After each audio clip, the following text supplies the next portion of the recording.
बढ़ते आगे, मंदसौर में करनी सेना परिवार के राष्ट्रीय अध्यक्ष जीवन सिंह शेरपुर पर गंभीर मामलों में एफआईआर दर्ज हुई थी। इस एफआईआर को गलत शिकायत पर दर्ज होने का मामला बताते हुए अब करनी परिवार ने पुलिस अधीक्षक कार्यालय का घेराव किया। वहीं स्थिति को देखते हुए पुलिस ने सुरक्षा के पुख्ता इंतजाम किए। मंदसौर से ये तस्वीरें, जहां पर करनी सेना की तरफ से पुलिस अधीक्षक कार्यालय का घेराव किया गया। और बता दें कि करनी सेना परिवार के राष्ट्रीय अध्यक्ष जीवन सिंह शेरपुर पर गंभीर मामले में एफआईआर दर्ज हुई थी और इसको गलत शिकायत पर दर्ज होने का मामला बताया है।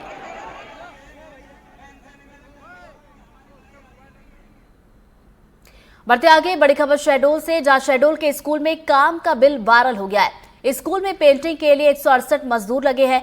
65 राज मिस्त्री ने काम किया है। एक स्कूल की पेंटिंग में 1 लाख से ज्यादा का खर्चा हुआ, तो वही दूसरे गांव के स्कूल में 2 लाख से ज्यादा का खर्चा हुआ है। तो ये जो काम का बिल है वो सामने आया है और अब वायरल हो रहा है। तो ये बड़ी खबर शहडोल से आप तक पहुंचा रहे हैं। सोशल मीडिया के में जो बिल वायरल किया जा रहा है सकंदी और निपनिया का, उसकी जांच कराई जा रही है। जो तथ्य सामने आएंगे वो बताया जाएगा।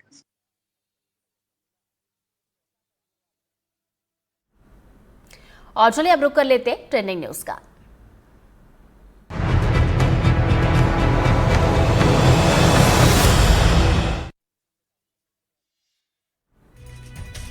मध्य प्रदेश में बड़ी नदियां उफान पर है, जिसका असर छोटी नदियों में भी साफ दिखाई दे रहा है। जबलपुर में एक ट्रक ड्राइवर ने पानी से टकराने की कोशिश की और ट्रक सहित भंवर में फंस गया। उसके बाद क्या हुआ, रिपोर्ट देखिए।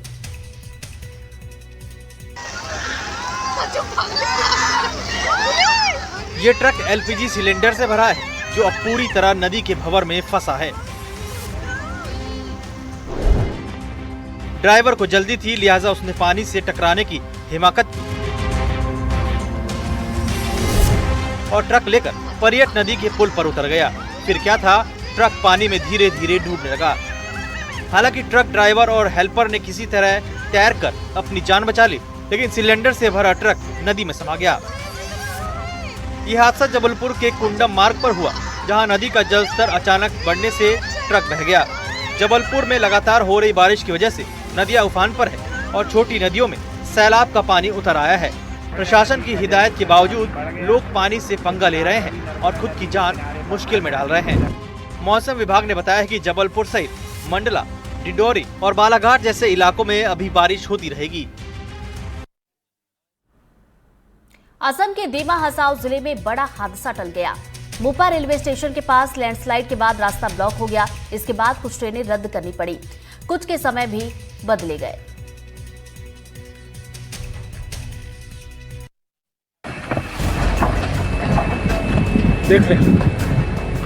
सिलचर गुवाहाटी ट्रेन मोपा स्टेशन से बस कुछ आगे ही बढ़ी थी कि तभी सतर्क ड्राइवर ने इस मंजर को देखा। इमरजेंसी ब्रेक लगाया, ट्रेन को खतरे की जगह से पहले ही रोक दिया। एक बड़ा हादसा टल गया। गाड़ी इमरजेंसी ब्रेक लगाकर रोकी गई थी। यात्री घबराहट में ट्रेन से नीचे उतर आए। थोड़ी देर में रेल मैनेजमेंट हरकत में आया। ट्रेन को वापस मोपा स्टेशन भेजा गया। कई गाड़ियों पर असर पड़ा। रेलवे ने हिल सेक्शन के कुछ ट्रेनों को अस्थायी रूप से रद्द कर दिया। कुछ गाड़ियों के समय बदले गए। नॉर्थ ईस्ट में असम समेत सभी प्रदेशों में बादल जमकर बरस रहे हैं। ऐसे में बाढ़ का खतरा तो है ही, साथ ही लैंडस्लाइड के मामले भी सामने आ रहे हैं। बारिश से हो रही मुश्किलों पर किसी का बस नहीं है, लेकिन थोड़ा सावधान रहे तो खतरे टाले जा सकते हैं।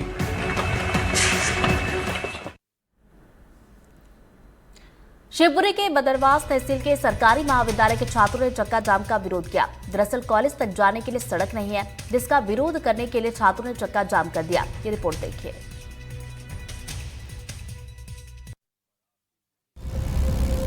एक तरफ सरकार शिक्षा का स्तर बढ़ाने की बात करती है, लेकिन देश के कई राज्यों में हालात आज भी ऐसे हैं कि स्कूल कॉलेज जाने के लिए सड़क तक नहीं है। बच्चों को कीचड़ भरे रास्तों से होकर गुजरना पड़ता है और वो तब जाकर स्कूल या कॉलेज पहुंचते हैं। ताजा मामला शिवपुरी जिले से करीब 55 किलोमीटर दूर बदरवास थाना क्षेत्र का है, जहां सरकारी महाविद्यालय को जोड़ने वाली सड़क कॉलेज बनने के बाद से आज तक नहीं बन पाई। यही वजह है कि कॉलेज पहुंचने वाले छात्रों को हाथ में जूते चप्पल लेकर कीचड़ भरे रास्तों से होकर गुजरना पड़ता है, जिसको लेकर अब छात्र छात्राओं ने प्रदर्शन किया। अखिल भारतीय विद्यार्थी परिषद के साथ मिलकर स्टूडेंट्स ने नेशनल हाईवे 44 पर चक्का जाम कर विरोध जताया। साथ ही मुख्यमंत्री के नाम ज्ञापन भी सौंपा। छात्र छात्राओं का कहना है कि अगर 15 दिन के अंदर सड़क बनाने की सुविधाएं या उस पर सुनवाई नहीं की गई तो वह उग्र प्रदर्शन करेंगे। जिसके बाद स्थानीय प्रशासन ने मौके पर पहुंचकर छात्रों से बात की और उन्हें आश्वासन दिया।